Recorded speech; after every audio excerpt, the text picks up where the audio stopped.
Hi everyone, my name's Andy Ferguson, and I'm so happy to be here, a part of this Future Leaders program.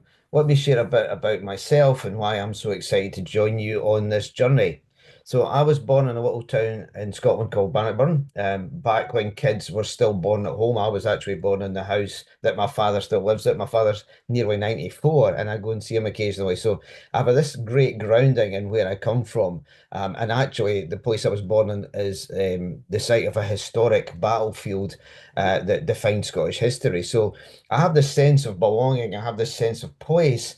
But what was interesting, I also had this idea that I had to go off and explore the world. So I've actually spent the last 60 years going out exploring the world, trying to understand it, trying to understand my place in it.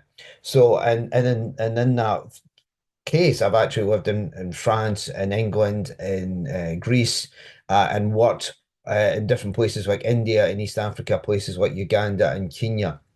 So one of the biggest influences in my life was actually when I was in my mid-20s. I left Scotland. I was qualified to go and work as a ski instructor in France.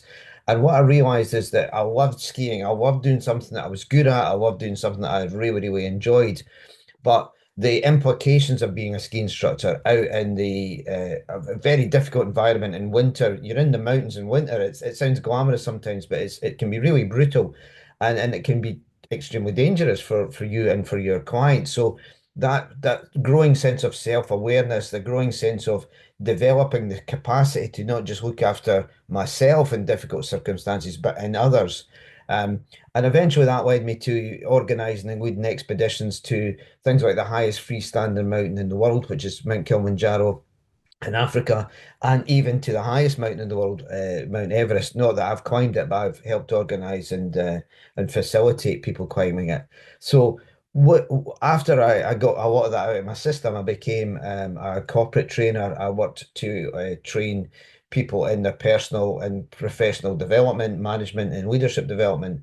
And then I went freelance, and for the last 20 odd years, I've been mixing it up, doing professional speaking, writing, getting invited to different parts of the world to share my experiences, and particularly developing people and teams to work together to understand themselves, their relationships, and what they can do together to address the problems that are meaningful and important to them.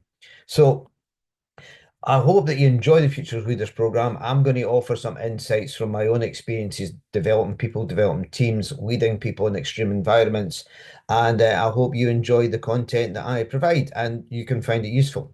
So that's been me. That's been a brief explanation of who I am. I'm looking forward to working with you guys, and I hope you enjoy the rest of the Future Leaders program.